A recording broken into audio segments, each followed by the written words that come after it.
Hello friends, അസ്സലാമലൈക്കും. പുതിയൊരു വീഡിയോയിലേക്ക് എല്ലാവർക്കും സ്വാഗതം. ഇന്ന് ഞാൻ വന്നിട്ടുള്ളത് നോമ്പൊക്കെ തുറക്കുമ്പോൾ നമുക്ക് ഉണ്ടാക്കാൻ പറ്റിയ നല്ല ടേസ്റ്റി ആയിട്ടുള്ള ഡ്രിങ്കിൻ്റെ റെസിപ്പിയുമായിട്ടാണ്. അപ്പം നമുക്കിത് ഉണ്ടാക്കുന്നത് എങ്ങനെയാണെന്ന് നോക്കാം. ഇതുണ്ടാക്കാനായിട്ട് ഒരു പാത്രത്തിൽ 1/2 ലിറ്റർ പാലെടുത്തിട്ടുണ്ട്. ഇതിലേക്ക് 2 സ്പൂൺ കോൺഫ്ലവർ ഇട്ട് കൊടുക്കുകയാണ്. ഇനി ഇത് തീരെ കട്ടിയില്ലാതെ നല്ലോണം ഇളക്കി കൊടുക്കുകയാണ്. കോൺഫ്ലവർ ഇട്ട് കൊടുത്താൽ അടിയിൽ നല്ലോണം കട്ടിയായിട്ട് നിൽക്കും കേട്ടോ. അത് നല്ലോണം ഇളക്കി കൊടുക്കണം. ഇതിലേക്ക് മധുരത്തിന് ആവശ്യമായിട്ടുള്ള പഞ്ചസാര ഇട്ട് കൊടുക്കുക. ഇനി ഒരു ഫ്ലേവറിന് വേണ്ടിയിട്ട് 1 സ്പൂൺ വാനില എസൻസ് ചേർക്കുകയാണ്. ഇതിന് പകരം നിങ്ങൾക്ക് ഏലക്കാപ്പൊടി ചേർക്കുക. ഇതെല്ലാം കൂടി നന്നായിട്ട് തന്നെ ഇളക്കി കൊടുത്തൊന്ന് കുറുക്കിയെടുക്കണം. മധുരം നിങ്ങളെ ഇഷ്ടത്തിനനുസരിച്ച് കൂട്ടുകയോ കുറച്ചൊക്കെ ചെയ്യാം. അത്യാവശ്യം നല്ല മധുരം ഉണ്ടായാലേ ഇത് തണുത്ത് വരുമ്പം മധുരം ഉണ്ടാവുള്ളൂ. മീഡിയം തീയിലിട്ട് വേണ്ട അത് കുറുക്കിയെടുക്കാൻ. അതുപോലെ തന്നെ കൈയെടുക്കാതെ ഇതുപോലെ ഇളക്കി കൊടുത്തുകൊണ്ട് വേണം കുറുക്കിയെടുക്കാൻ. ഇതുപോലെ ഇളക്കി കൊടുക്കാതിരുന്നാൽ കോൺഫ്ലവർ അടിയിൽ പിടിക്കും. പിന്നെ തീ കൂട്ടി വെച്ചാൽ നമുക്കിത് പെട്ടെന്ന് തന്നെ കുറുകി കിട്ടുകയൊക്കെ ചെയ്യും. പക്ഷേ കോൺഫ്ലവർ ശരിക്കും വെന്തിട്ടുണ്ടാവില്ല. അതുകൊണ്ടാണ് മീഡിയം തീയിലിട്ടിട്ട് ഇത് കുറുക്കിയെടുക്കുന്നത്. കുറച്ച് സമയം ഇളക്കി കൊടുക്കുമ്പോഴേക്ക് ഇതുപോലെ ഒന്ന് ചെറുതായിട്ട് കുറുകി വരാൻ തുടങ്ങിയിട്ടുണ്ടാവും.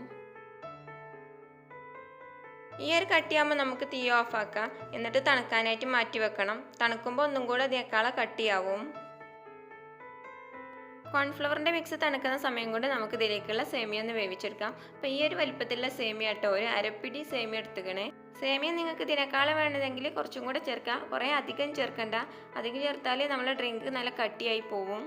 സേമിയ വേവിച്ചെടുക്കാൻ വേണ്ടിയിട്ട് സേമിയ മുങ്ങിക്കിടക്കുന്ന രീതിയിൽ വെള്ളം ഒഴിച്ചു കൊടുക്കുക. ഇത് തിളച്ച് വരുമ്പോൾ 1 സ്പൂൺ സൺഫ്ലവർ ഓയിൽ ഒഴിച്ചു കൊടുക്കുകയാണ്. സേമിയ തമ്മിൽ ഒട്ടി പിടിക്കാതിരിക്കാൻ വേണ്ടിയിട്ടാട്ടോ അത് ഒഴിച്ചു കൊടുത്തിട്ടുള്ളത്. ഓയിൽ ഒഴിച്ചു കൊടുത്തതിന് ശേഷം നന്നായിട്ട് തന്നെ ഇളക്കി കൊടുക്കണം. അപ്പോഴേക്ക് കോൺഫ്ലവറിൻ്റെ മിക്സ് തണുത്ത് നല്ല കട്ടിയായി വന്നിട്ടുണ്ട്. ഇത് കുറച്ച് സമയം ഞാൻ വെള്ളത്തിൽ വെച്ചിരുന്നു കേട്ടോ, പെട്ടെന്ന് തന്നെ തണുത്ത് കിട്ടാൻ വേണ്ടിയിട്ട്. ഇനി ഇത് മിക്സിൻ്റെ ജാറിലേക്ക് ഒഴിച്ചു കൊടുത്ത് നന്നായിട്ട് തന്നെ അടിച്ചെടുക്കണം. നന്നായിട്ട് അടിച്ചെടുത്ത കോൺഫ്ലവറിൻ്റെ മിക്സ് ഒരു പാത്രത്തിലേക്ക് ഒഴിച്ചെടുത്ത് തണുക്കാനായിട്ട് ഫ്രിഡ്ജിൽ വെക്കുകയാണ്. അപ്പോഴേക്ക് സേമിയ നന്നായിട്ട് വെന്ത് വന്നിട്ടുണ്ട്. ഇത് വെള്ളത്തിൽ നിന്ന് ഊറ്റിയെടുക്കുകയാണ്.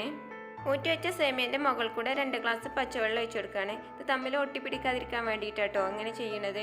സേമിയത്തെ വെള്ളമൊക്കെ പോയതിനു ശേഷം ഒരു പാത്രത്തേക്ക് മാറ്റിയിട്ടുണ്ട്. ഇതിലേക്ക് 2 തുള്ളി സ്ട്രോബെറി എസെൻസ് ആണ് ഞാൻ ചേർക്കുന്നത്. നല്ലൊരു കളർ കിട്ടാൻ വേണ്ടിയിട്ടാട്ടോ.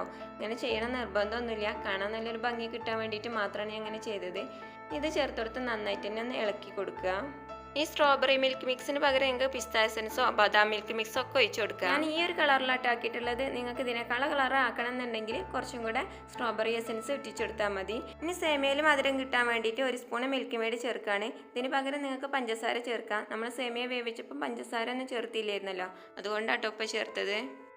കോൺഫ്ലവറിൻ്റെ മിക്സ് നന്നായിട്ട് തണുത്തതിന് ശേഷം ഫ്രിഡ്ജിൽ നിന്ന് എടുത്തിട്ടുണ്ട്.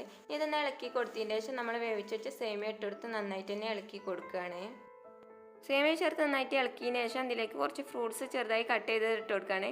കുറച്ച് മുന്തിരിയും ഒരു ചെറിയൊരു കഷ്ണം പഴവും കുറച്ച് ചെറിയും ഒരു ചെറിയൊരു കഷ്ണം ആപ്പിളും കൂടെ എടുത്തിട്ടുണ്ട്.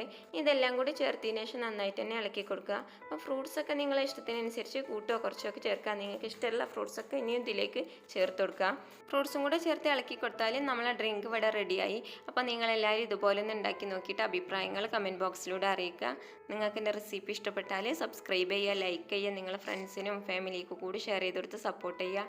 ഇൻഷാ അല്ലാഹ് അടുത്ത വീഡിയോ ആയിട്ട് വരുന്നത് വരേക്കും അസ്സലാമു അലൈക്കും.